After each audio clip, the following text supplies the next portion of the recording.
가지 저는 길게 보고 날로 먹는 걸 좋아해요. 교육이란 건 일상에서 삶을 어떻게 살아가는지에 대한 공부를 진짜 해야 되는 거 아니야? 그러니까 선택은 본인이 하게. 하지만 제가 잘 조직을 해서 미리 잡고 대안학교를 보여줬죠. 가스라이팅을 했죠, 가스라이팅을. 대안학교를 가니 골고루 분포되어 있고, 이게 약간 한 군데 갔는데 종합선물세트처럼 다 되어 있으니까. 그래서, 재미있게 공부하면서 사춘기를 보내겠다. 궁금한 게 많은데 두 분 다 지금 대안학교를 보내시는 거잖아요. 네네. 그런 계기가 있으실까요? 저는 개인적으로 제가 받은 교육 안에서 전 굉장히 불만족스러웠어요. 강제적이잖아요. 모든 과정이 강제적이기도 한데다가 저희 엄마의 스타일이 너무 강제를 많이 해서 성적에 대해서 이렇게 푸시를 많이 하고 매도 많이 맞고 이랬거든요. 그 억지로 했던 그게 정말 공부하기 싫다로 마음속에 굳어졌어요. 물론 대학은 잘 갔어요. 그게 엄마 덕분이라고 말할 수 없어요. 그냥 제가 벼락치기를 잘해서 그렇게 성적을 받아서 간 것뿐이지 사실 공부에 대한 흥미를 하나도 못 가졌기 때문에 근본적으로 질문을 좀 했었어요. 그러니까 교육을 하는 목표가 뭘까라는 질문을 좀 스스로 했었고 그러면서 대한민국의 교육에 대해서 고민을 했었고 그 당시 한겨레 신문에서 학교는 가야 하는가 뭐 이런 주제가 있었어요. 그러면서 대안학교들을 계속 알려주는 칼럼이 있었는데 그것들을 좀 모았었고 그게 아마 결혼 초반이었을 거고요. 아이가 아주 어렸을 때. 그래서 저는 아예 그 생각이 계속 목표를 대학 입시에 목표를 직장에 두는 삶이 싫다가 좀 있었던 것 같아요. 그 생각으로 교육이란 건 일상에서 삶을 어떻게 살아가는지에 대한 공부를 진짜 해야 되는 거 아니야? 나처럼 좋은 대학 나왔는데 일상에 너무 무능하고 무기력해. 이게 무슨 의미야? 이런 생각을 좀 했기 때문에 내 아이 교육은 좀 제대로 참교육을 하고 싶다라는 생각이 좀 있었던 것 같아요. 그래서 계속 마음속에는 일반적인 대학을 위주로 하는 교육은 하지 않겠다. 그러면 어떻게 할까? 대안학교가 있네. 이렇게 됐습니다. 태어나면서부터 대안학교는 정해져 있는 거네요. 그러니까 일반 학교를 가겠다면 보낼 수는 있는데 굳이 그 학교를 가서 대학 입시에 목표를 두고 공부를 하는 게 얘한테 얼마나 소비적인가라는 생각은 했었던 거죠. 푸사를 보면 알아요. 네. 아이 사진도 아니고 꽃 사진도 아니고 본인 사진이에요. 네, 저는 아이 사진 없었습니다. 네, 꽃 사진 아직 없고요. 네, 저의 삶에 대해서 늘 고민을 했었고 그 생각은 했었어요. 제가 푸시당해서 교육을 받았잖아요. 그러니까 이 아이한테 푸시하지 않겠다는 생각은 있었어요. 그러니까 선택은 본인이 하게. 하지만 제가 잘 조직을 해서 미리 잡고 대안학교를 보여줬죠. 가스라이팅을 했죠, 가스라이팅을. 근데 공교육도 저는 모든 아이들이 공교육 다닌다고 해서 다 대학 목표를 걔네들 대학 목표를 하지 않거든요. 부모가 저도 대학 목표를 하진 않았어요. 저희 학교에 대학 목표를 하는 애 없었어요. 그냥 대학 목표가 아니고 그냥 다음 계단이기 때문에 간 거지 목표는 아니었고 그냥 그 몇 명 애들이 그냥 그렇게 푸시 당하고 스스로 목을 쪼고지 나머지 애들은 그냥 앞에 걸어가는 대로 따라가다 보니 대학교를 들어가는 거다 이런 느낌이었기 때문에 전 나쁘진 않았는데 재미가 없었어요. 나는 재밌게 지냈지. 저는 그냥 고등학교 때도 재밌게 지내고 계속 재밌게 지냈어요. 네. 추억이 많지. 근데 지금 아이들을 보니까 다양하고 재밌게 학교 생활을 할 수 없을 만큼 자꾸 물론 그들 안에서도 재밌게 지내겠죠. 근데 이제 제가 비춰봤을 때 점점 차단되는 게 너무 많고 서로 교류도 잘 못하고 재밌게 놀만한 이벤트도 없고 다들 학원에서 시간 보내고 그래서 저는 약간 재밌게 그리고 학업의 비중과 나머지 인간으로서 겪어봐야 될 재밌는 일들이 있는데 너무 비중이 학업에 치우쳐져 있는 거 그게 제가 좀 못마땅했는데 대안학교를 가니 골고루 분포되어 있고 이게 약간 한 군데 갔는데 종합선물세트처럼 다 되어 있으니까 그래서 재미있게 공부하면서 사춘기를 보내겠다 싶어서 저는 한 군데에서 한 방에 다 해결하는 걸로. 그것도 좋은 방법이네요. 네네. 저는 그래서 항상 제가 묻는 게 예체능 뭐 합니까? 운동 뭐 합니까? 저 되게 중요하게 축제 언제 합니까? 몇 번 합니까? 놀러 언제 갑니까? 늘 그런 거 물어본 거. 그래서 아이가 그렇게 살았으면 좋겠다 싶어서. 지금 이제 다니고 있는 대안학교를 선택하게 된 기준 또 있을까요? 너무 종류가 다양한 거예요. 맞아요. 네. 기본적으로 기독교가 베이스가 되는 거고 예체능 중에서도 체육 활동을 중요시하거나 아니면 문화 활동을 중요시하거나 오케스트라 활동을 베이스로 하는 곳이 있는가 반면에 좀 전에 봤던 곳에서는 뭐 한문 이런 맞아요. 것들을 위주로 하는 기준들이 굉장히 다양할 것 같은데 어떻게 그 기준을 삼아서 선택을 하셨나요? 저는 일단 자료 조사를 했어요. 그 당시에 뭐 인터넷이 서치를 하는 초창기라서 자료가 막 많은 건 아니었는데 그때 학교들을 찾아봤더니 일단 대안학교 대표 학교가 간디학교 이후학교였고 일단은 모든 학교를 알 수 없기 때문에 거기를 좀 팠어요. 아, 이 학교들이 뭘 하는구나 대충 알고 그러고 나서 찾아봤더니 엄청 많구나. 기독교 베이스도 굉장히 많고 천주교 베이스 조금 있고 불교 베이스도 있긴 있어요. 많진 않지만 있어요. 그래서 그런 학교들이 많구나. 근데 이게 종교재단에서 많이 하는 이유는 뭘까 뭐 이런 생각도 좀 해보고 지금 일상에 있는 학교들이 인생을 길게 봤을 때 이 종교단체에서 보기에는 별로 탐탁지 않은 교육인가 뭐 이런 생각도 좀 했었고 그러면서 찾아보다가 그래도 학교가 말하는 거랑 그 안에 돌아가는 시스템이 다를 수 있잖아요. 그래서 학교를 가보자. 학교를 가서 그 학교가 어떻게 돌아가는지 직접 보는 게 좋지 않을까 해서 갔던 게 처음에 꿈의 학교하고 이유학교였어요. 그러니까 저도 궁금했고 아이한테도 노출시키고 싶어가지고 놀러 다니듯이 4학년 뭐 요때 다녔거든요. 그러면서 뭐 저는 선배를 보고 간 게 아니었기 때문에 그냥 제가 다 알아봐야 되니까 그 학교의 분위기 여기 괜찮네? 아이들이 되게 밝다. 어떻게 고등학생이 이렇게 밝을 수가 있지? 뭐 이런 거. 그런 학교 분위기 있잖아요. 아이들의 생동력? 뭐 이런 게 좋아서, 괜찮겠다 했던 게 일단 꿈의 학교였고요.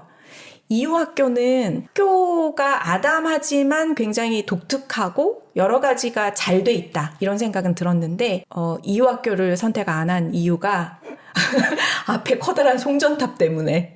맞아요. 네, 그게 들어갈 때 저는 그게 느껴지거든요. 전류가 진짜 오는지 모르겠지만 좀 예민해서 그런지. 전류 아니고 전자기파입니다. 전자기파, 네네. 미안해요. 네. 뭔지 몰라. 나는 문과생. 네. 그래서 그게 느껴져가지고, 이게 계속 다니면은 애한테 별로 안 좋지 않을까? 이런 염려 좀 있어가지고 저는 별로 안 좋아했는데, 기피디님은 보내고 싶어 했습니다. 기숙사가 아니라서. 가까우니까. 네, 가까우니까. 가까이 데리고 있을 수 있어서. 기피디님은 딸을 너무 사랑하니까 떨어뜨려 놓는 게 너무 힘들었던 사람이고 저는 인생 뭐 있어. 스스로 살아봐야지. 아니 제 푸사 사건 얘기했잖아요. 그거예요. 인생 원래 외로운 거야. 스스로 한번 해봐야지 뭐 이런 생각이 있어서. 인생이 독고다이라서 그래요. 이것도 너무 궁금했던 게 네. 어쨌든 기숙사로 보내겠다고 결심을 하셨잖아요. 네, 네. 이 진짜 내 눈에 넣어도 안 아픈 외동딸들을 네. 둘 다 보내셨는데 그냥 좋은 학교가 이유 말고는 거의 다 기숙학교니까. 그러니까 이유 학교는 보내고 싶었으나 저는 송전탑이 마음에 걸렸고 그다음 기피디님이 서류를 늦게 보내는 바람에 떨어졌고 이런 여러 가지가 겹쳐서 그게 선정의 이유가 되진 않았네요. 네, 기숙 네, 아니었어요. 그냥 좋은 학교고 참교육을 하면 보내겠다였는데 그런 학교들 중에 기숙학교가 많다 보니까. 이건 후일담인데 네. 보내기 잘했다고 생각하는 거죠. 기숙학교에서 도리어 좋았다. 나중에 안 거예요, 이건. 맞아요. 왜냐하면 저희는 아이가 청소년기를 겪는 거를 보지를 못했으니까 그때 어떤 일이 생기는지 몰랐던 거죠. 그런데 나중에 보니 얘가 기숙학교에 가서 생활한 게 훨씬 좋았다라는 거를 알게 된 거죠. 그래서 저는 추천을 해요. 그 아이의 입장에서 좋은 건가요? 부모의 입장에서 좋은 아이 건가요? 입장에서. 거예요. 저는 왜냐면 둘 다. 부모 입장, 물론 네, 그때 네. 제 생각에는 아이들이 성소년 겪는 관계에서 힘든 게 있잖아요. 그게 피크인 게 중학교 1학년, 2학년이거든요. 3학년 지나면 또 그러진 않아. 고등학교 때는 또 다르게 좀 약간 갈등이 있는데 중1, 2가 가장 유치하게 싸우는 우리가 알고 있는 그 정도고 3학년 조금 넘어가요. 조금 아량이 넓어졌어. 맞아. 고등학교 1, 2학년 때는 이제 각자의 색깔 때문에 트러블이 있는 거. 그때는 그 시기에는 부모한테 기대지지가 않아요. 왜냐면 부모가 내 얘기를 알아듣지도 못하고 내 머릿속에는 다 내 친구들 얘기밖에 없는데 엄마랑 얘기도 되지도 않고 별로 위로도 안 돼.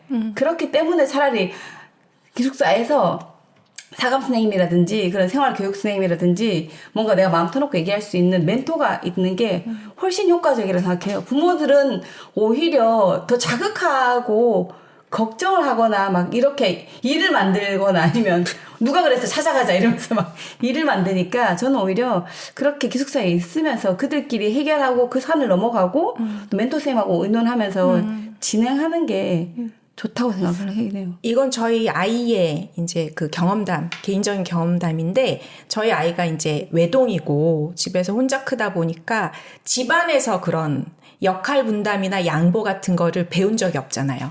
물론 학교에서는 했지만 사실 그건 아주 간단한 것만 했던 거고 삶에서 그런 걸 경험해 본 적이 없다가 중학교 1학년 이제 들어가서 그렇게 진하게 겪고 2학년까지 겪고 나서 교환학생 프로그램으로 미국을 1년 갔다 왔는데 이 아이가 그 얘기를 해요. 자기가 몰랐는데 그때 너무 힘들었고 친구들 있는 게 좋다고 생각했지만 그 안에서 그 갈등을 겪는 게 너무 힘들었고 그 조율하는 게 정말 장난 아니었던 거예요. 나름 이 인간관계에서 내가 요 처신을 어떻게 해야 되는지도 잘 모르겠는데 그걸 막 겪으면서 한 거예요. 그러니까 농축적으로 힘들었지만 지나고 나서 봤더니 그때는 인간이 아니었대요, 다들. 1학년 때. 맞아, 1학년 때는. 뭔가 인간의 좀 탈을 아직 못 쓴 정도였는데 맞아. 그러고 겪고 나서 이제 고등학교 됐더니 이 아이들이 또 성숙을 한 단계 확 했고 그 과정을 겪고 나서 본인이 느꼈던 그 약간 내가 이렇게 관계를 하는 거구나의 노하우를 많이 익혔던 거 그런 게 지금 삶에서 되게 바탕이 되는 것 같거든요.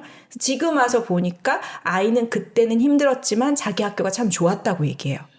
그 당시엔 그런 거 잘 몰랐고 비교가 안 됐으니까 본인은. 근데 그래서 이렇게 기숙학교 다니면서 농축적으로 관계를 겪는 게 의미가 있었다.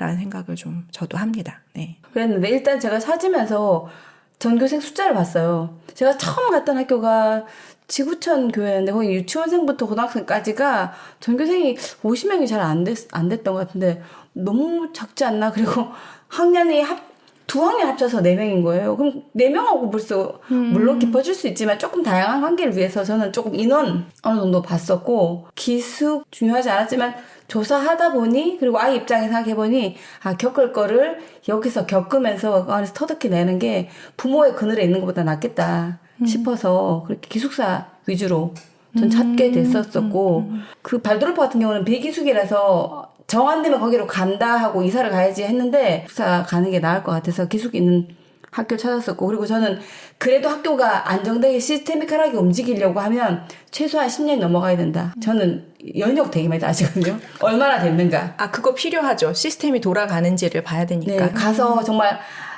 처음부터 같이 시작하는 창단 멤버 이런 느낌도 좋지만 저는 개인적으로 좀 시스테미컬하게 움직이는 학교가 좋아서 그렇게 연역 찾아봤던 것 같고 그리고 규모 학교 가서 그래도 학교라서 좀 다닐 수 있고 그런 자연환경 위주의 그런 규모 그래서 제가 시내에 있는 학교는 아예 보지도 않았어요. 1순위는 자연환경 바닷가나 산속이나 이렇게 시내에 학교들 꽤 있거든요. 근데 저는 분당에 독수리 기독학교 네. 되게 거기도 평판 좋고 되게 좋아해서 저는 아예 보진 않았어요. 시내에 있는 건물에 있는 학교는 제가 생각하는 이상적인 학교가 아니었기 때문에 그래서 저는 인원하고 연역하고 시스템하고 자연 뭐 이런 것들 예체능 당연히 있어야 되고 요 그랬죠. 예를 저희 아이 다닌 학교로 얘기하면 좀 쉬워요. 그게 네. 뭐냐면 캠퍼스가 원래 그 음성이란 곳에 한 군데 있다가 이 학교를 확장시키고자 하는 이사장님의 꿈, 비전을 가지고 문경에 또 오픈을 한 거예요. 그러니까 저희 아이가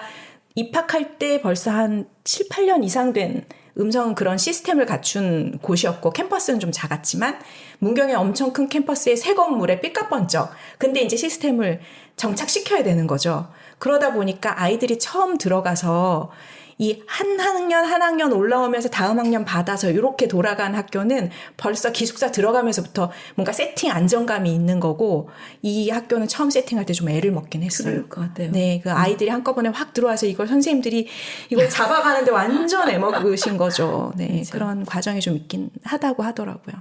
대안학교는 그러면 부모의 역할이 어떻게 들어가고 어느 정도 들어가야 되는지. 돈. 지금 제가 봤을 때 핵심은 그건 것 같아요. 부모의 마음가짐이 뭐여야 되냐면 맞아. 대안학교를 보낸다라고 생각했을 때는